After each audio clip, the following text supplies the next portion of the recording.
This is Elijah Foreman, and I'm here to give you a quick public service announcement before we get into the next episode. As you guys always know, I try my best to give you the best content possible, some filled with comedy, thought provoking subjects, and even a little bit of real shit. This episode right here is full of real shit. This episode goes to a guy that we all looked at as America's dad. But as time went on and the decades moved on, he showed and proved to us that he was nothing more than a human being. And he made mistakes, just like everybody else. Listener discretion is advised. You might hear some language or some subject matter that you don't normally like coming out of podcasts. So I'm letting you know right now so you don't go any further. If you're not feeling it, I'm perfectly okay with that. And I'll catch you on the next episode. But this episode right here is 100% necessary and needs to be done. So if you're rocking with me, continue to listen on. If not, I ain't mad at you at all. You unapologetically have your own opinion. And that's what we all here for. Unapologetic. It means not apologizing for your greatness. Here, we unpack the inner workings of our greatest creatives. From authors, musicians, filmmakers, painters. We even talk a little sports. And sometimes there's poetry in motion on that ball court and that football field. We speak about the lifestyle, the culture, and the overall way of life that is known as hip-hop. We even touch on some current events and situations that affect the culture as well. All in all, this is Unapologetic, and I'm your host, Elijah Foreman. Let's get it started.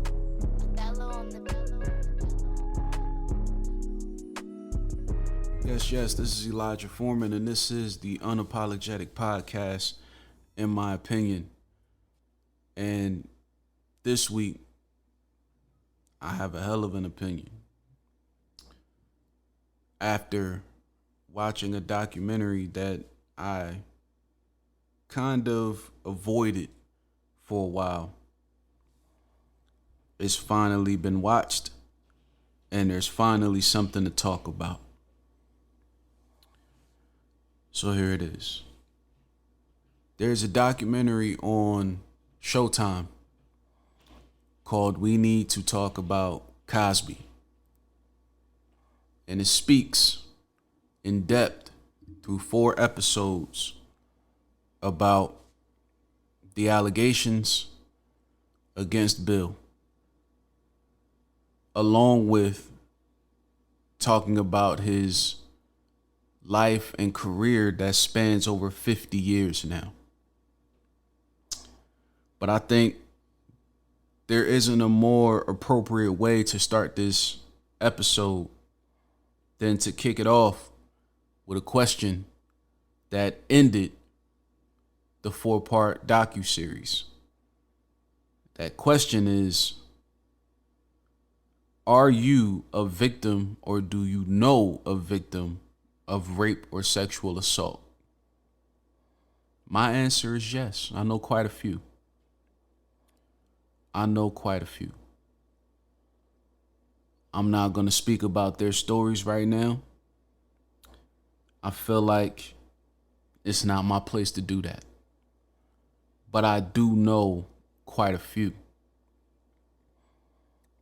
ranging from far and wide when it comes to the situation that landed them into becoming victims.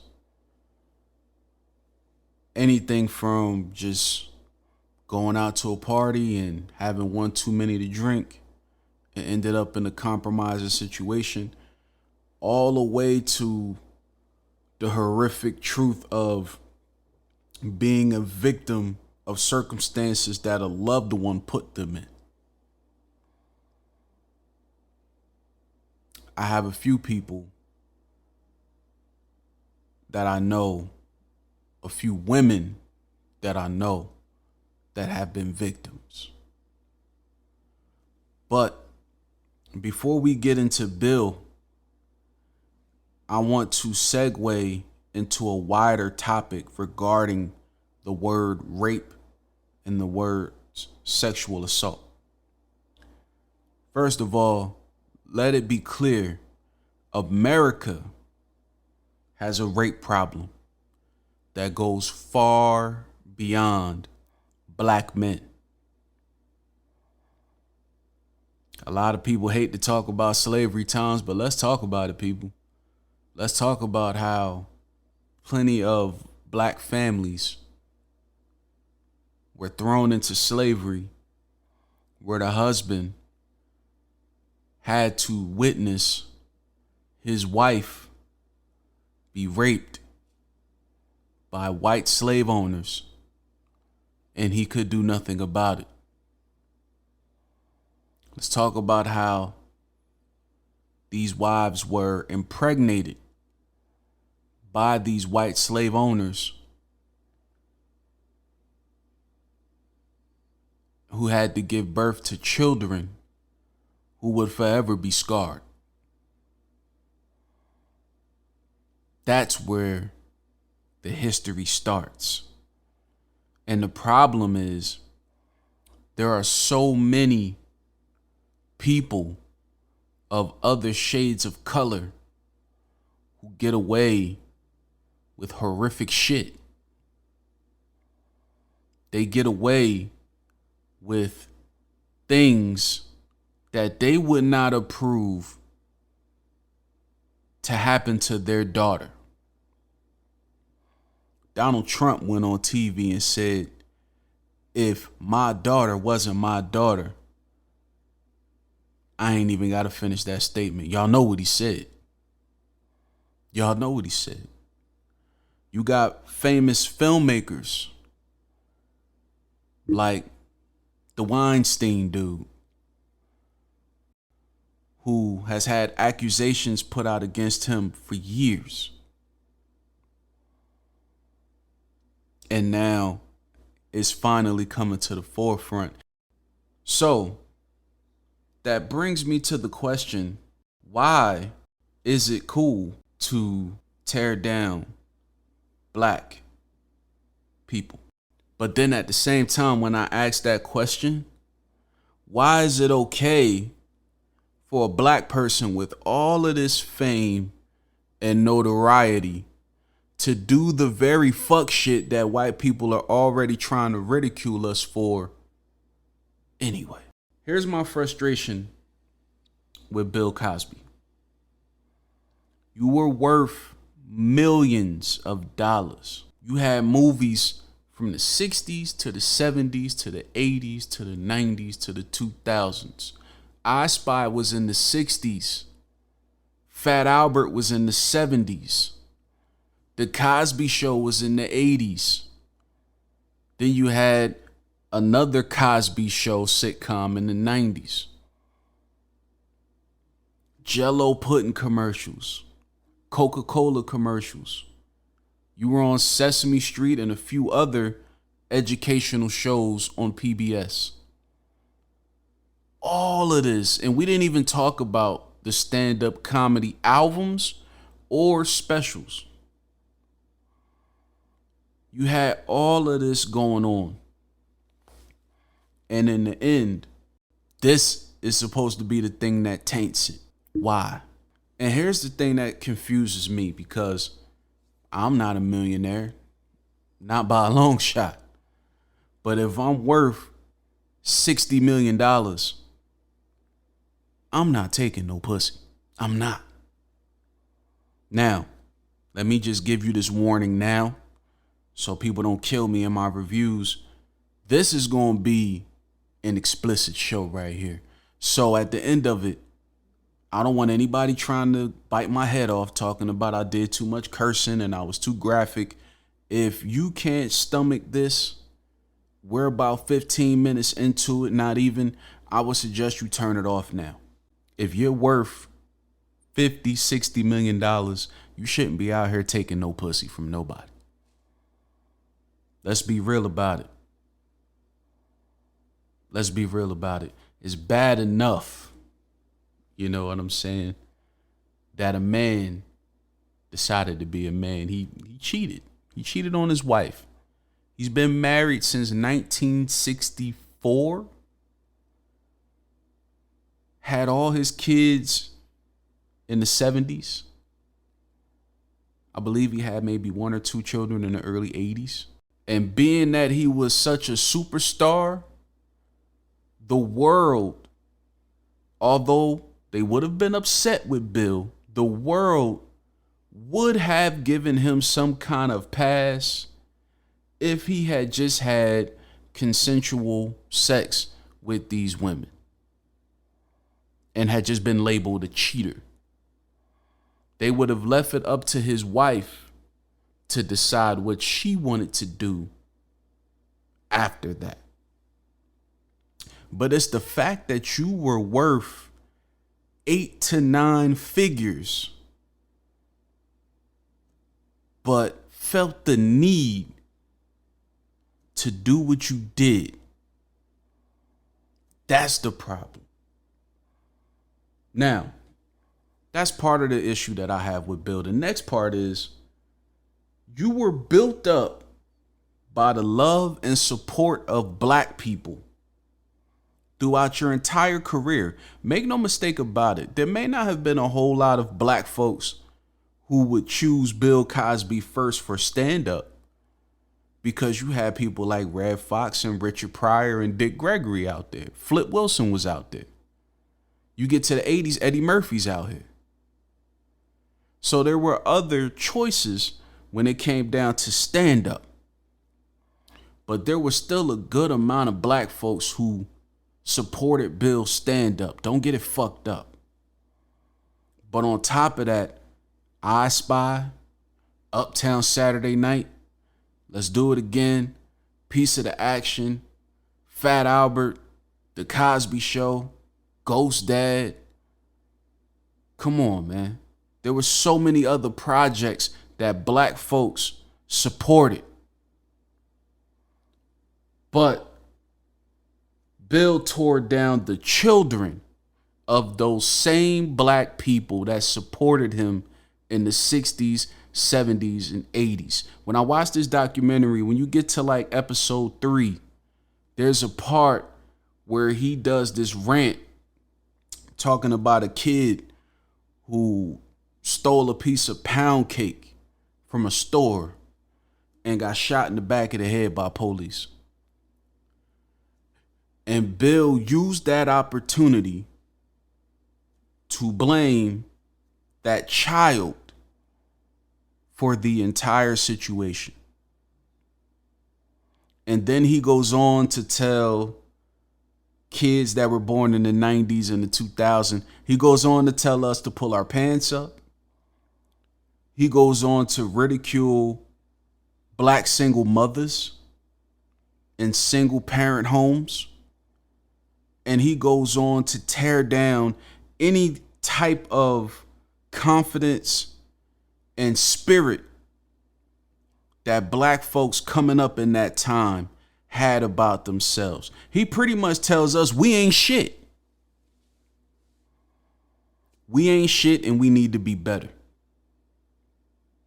Now, that happened in 2004. 20 years prior to that, he was America's dad. Not black America's dad, but America's dad. I think Bill forgot that before America knew shit about him, it was black people that put him on that pedestal for America to enjoy.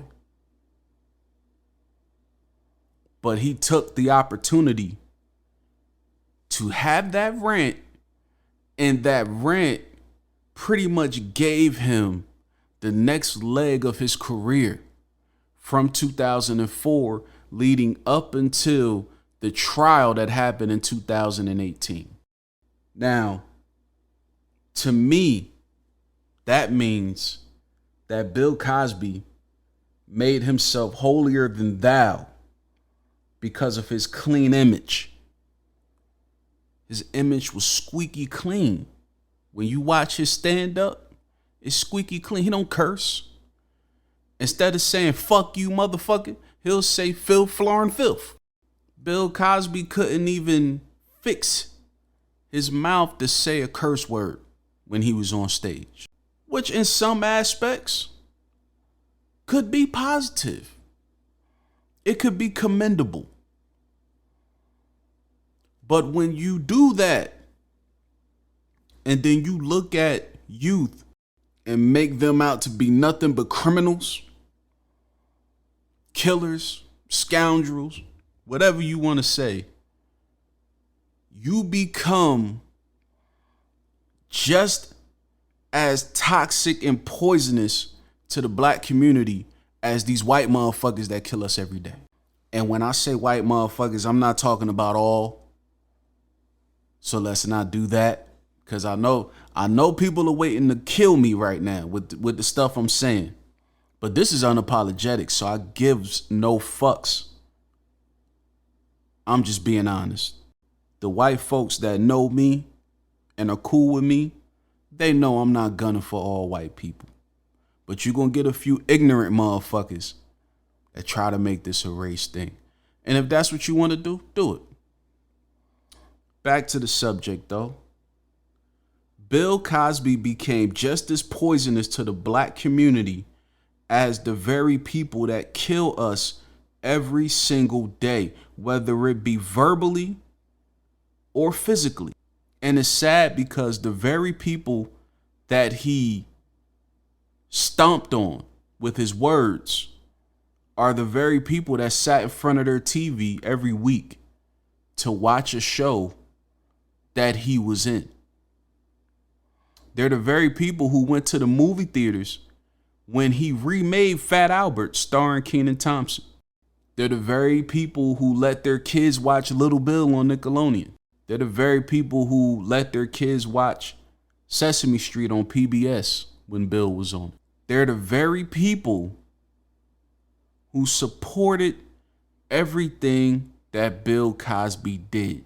But in the end, they got shitted on. Was their life perfect? No. Life wasn't perfect. But did they have $60 million? No, they didn't. So those are the things that frustrate me now, knowing all the facts. Because make no mistake about it, in the beginning, when this trial first happened, I was one of those people that was just like, man, this shit made up, man. I'm not going to believe this shit. Bill? Not Bill Cosby, man. Nah. When he was on the Bill Cosby show, he had a wife and 4 daughters. A wife and 4 daughters. If you take out his son Theo.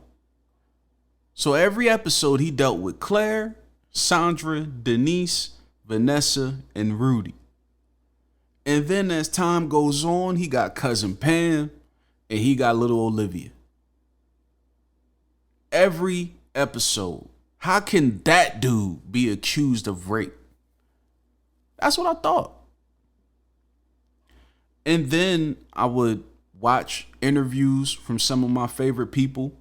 I could remember a DJ Vlad interview where he interviewed Eddie Griffin. Eddie Griffin is one of my favorite comedians.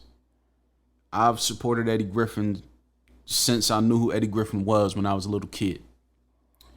And Eddie Griffin spoke about how America doesn't want any black celebrity to leave this business clean.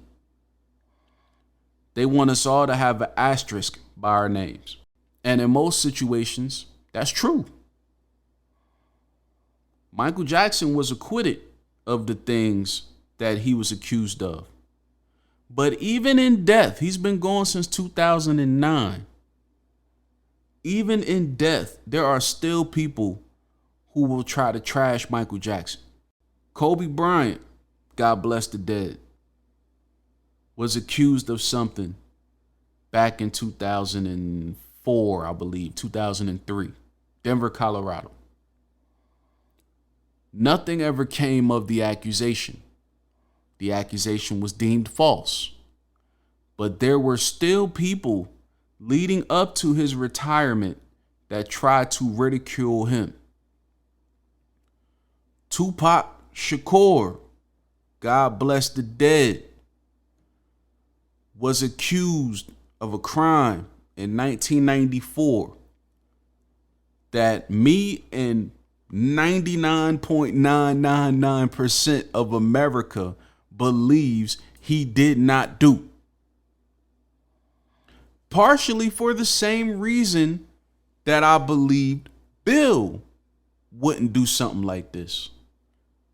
Only difference between the two is that Tupac didn't move like Bill moved. Tupac was a single black man in his 20s that was getting pussy. He had females flocking to the hotel room. He had females flocking to the video shoots, to the movie sets, to the clubs, to the shows, everywhere. So he knew he ain't have to go that route to get no damn women. And I believe Bill didn't have to go that route neither. So watching this Eddie Griffin interview, I agreed 100% with what everything he was saying. He goes on to say, all of these women that had these accusations towards Bill Cosby went into his room. Why would you go into the room of a known married man, knowing he's married? That was my question throughout the whole situation, before the trial started and at the beginning of the trial. That was my question. Why would you go into the room of a known married man, knowing he's married? He speaks about being married in every comedy special. He speaks about being married in every interview. When his son died, he was on TV with his wife. So why would you go into the room of that known married man? So that led me to believe this was probably consensual, and that Bill probably told them, look, y'all know I'm married, so after this, I ain't fucking with you. That's what it led me to believe at the time, that it was just bitter females just coming out trying to tear down Bill because he wasn't fucking with him no more. But that's when it was only maybe 5 women. That 5 women quickly turned to 10. Then those 10 women turned to 20. Then those 20 women turned to 30. Those 40 turned to 50. Then the next thing you know, it was 60 women that all said the same damn thing. How can 60 women lie on you, bro? That's when questions started to swirl around in my head. How is it possible for 60 women to lie on you? But then every time those questions started to swirl in my head, I started thinking, I mean, he is worth 8-9 figures. Could be somebody hating. There was always that glimmer of hope for Bill. But that was until that deposition that was sealed was unsealed. And when they unsealed that deposition and you read those court documents and you see that Bill Cosby openly admitted to putting sedatives in women's drinks, to handing out Quaaludes, which is something very similar to a damn sleeping pill, to even talking about Spanish fly, something that he put in jokes for years. When he openly admitted to doing the things that he had been accused of doing for years at that point.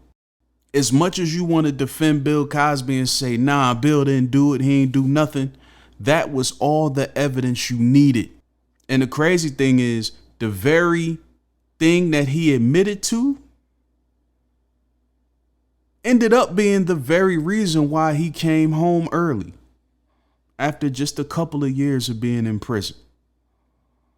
The only reason he admitted those things was because he was promised by a DA that he would receive immunity if he openly admitted to what he did wrong.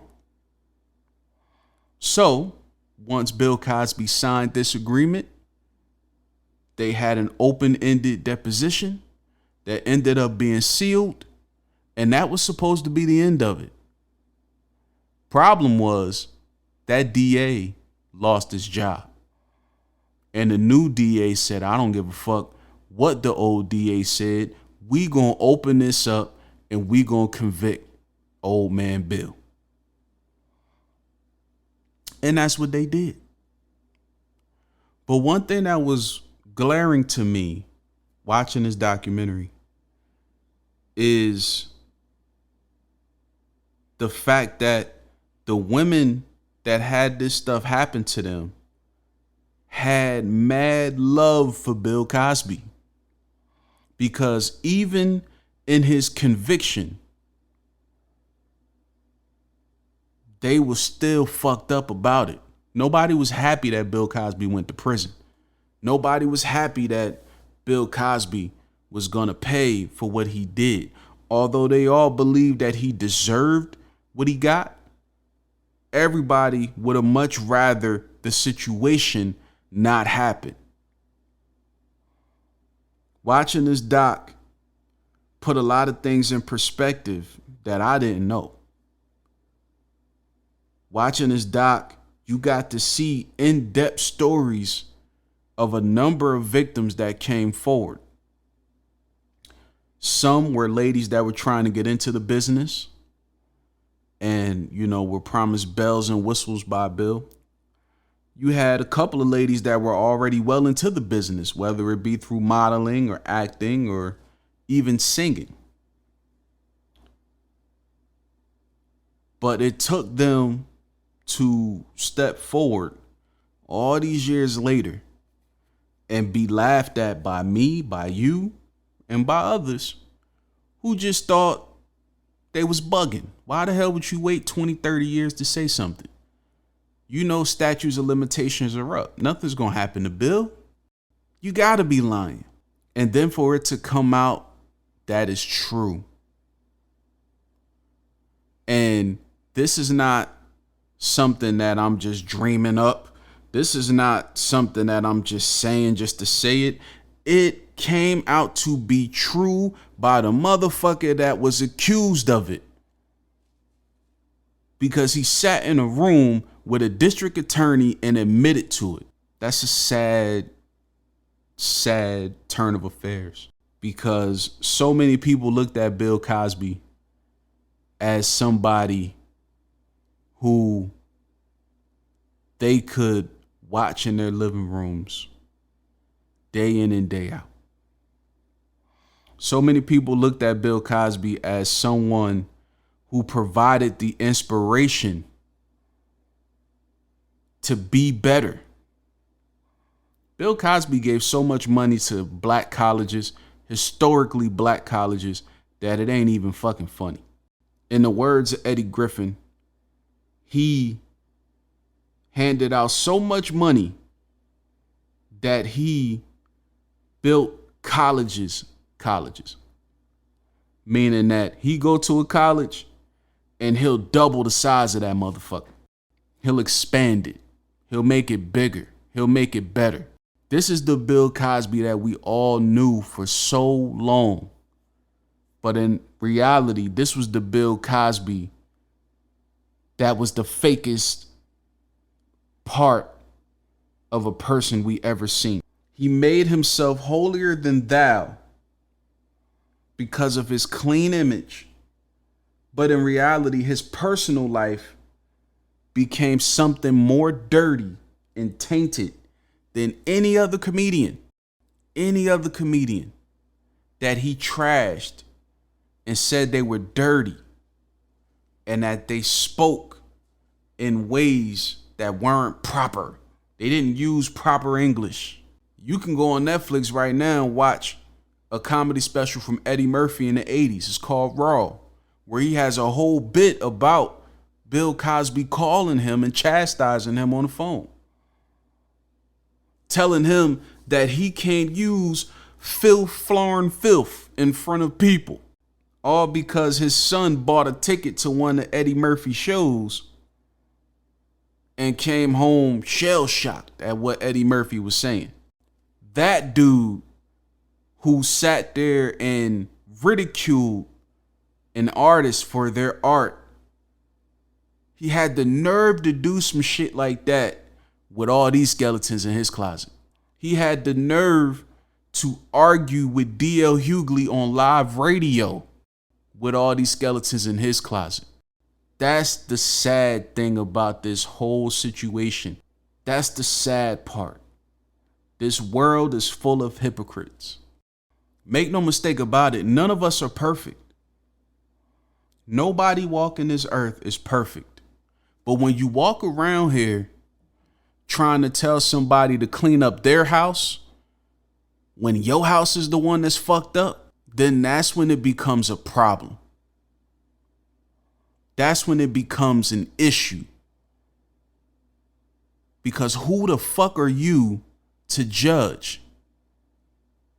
Who are you to judge that 15-year-old kid who might have his pants sagging? He's 15. Bill Cosby was what, 70 at the time? Why don't you go to that kid in that school and try to talk to him? Don't go on a stage and stomp on every part of his existence in front of a bunch of white people that don't give a fuck about him anyway. They already calling him an animal. They already calling him ruthless, a villain, a killer, a monkey, all of the above. And you gave them even more ammo to shut down kids like that today. Because there was a clip in that documentary where the minute after he said what he said, a white politician got on CNN and said, "See, Bill Cosby sees what's going on." Why would you do that, Bill? Why? And what's crazy is the kid whose pants is sagging, walking down the street, probably has a grandmother who loved everything about you until the day that you ridiculed her grandbaby. For what? For what? What's the purpose? There is no purpose.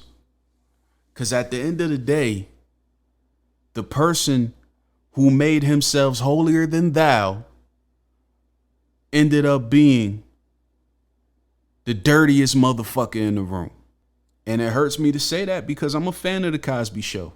I'm a kid who was a fan of the blaxploitation films of the 70s. So Uptown Saturday Night, I seen it 100 times. Let's Do It Again, I seen that 100 times. Piece of the Action, I seen that 100 times. But make no mistake about it, those are fucking movies. That ain't got nothing to do with what you're doing behind closed doors. And truth of the matter is,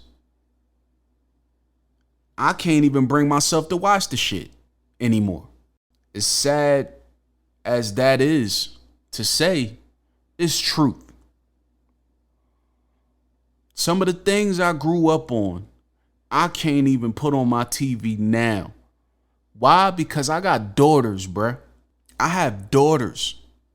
And I can't let them know that this is okay to watch. And then they grow up to be 20, 21, 22. And they find out what you did on their own and start asking me questions about why we watching that. It's unfortunate. And it ain't just Bill. I have not listened to a peep of an R. Kelly song since that doc came out on Netflix.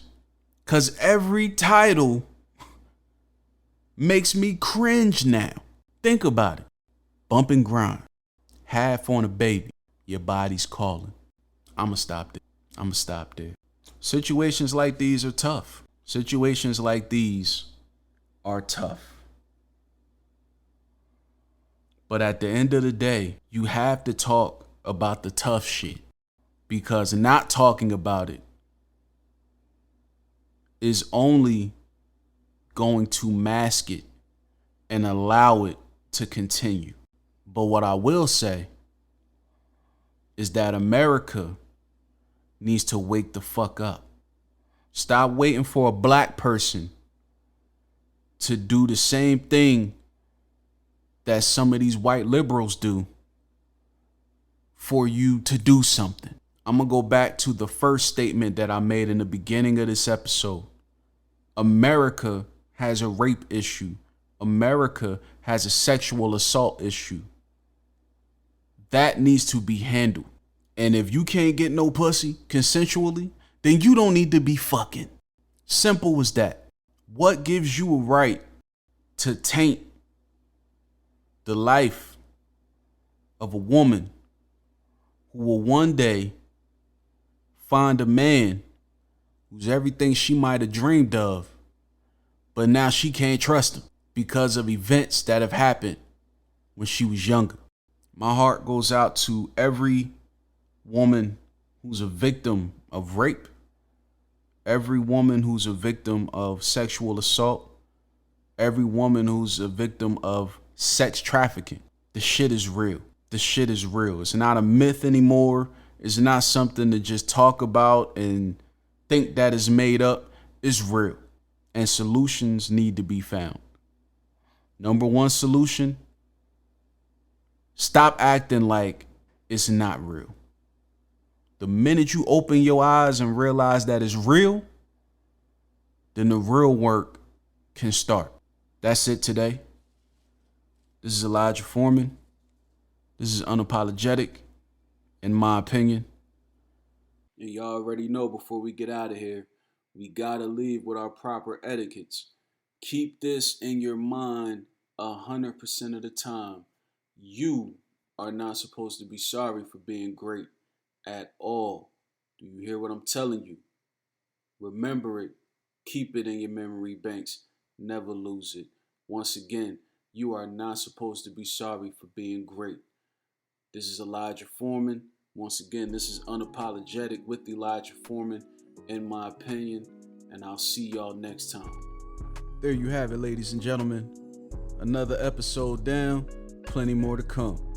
I appreciate you for taking the time out to come hang out with me, and I'm looking forward to seeing you next time.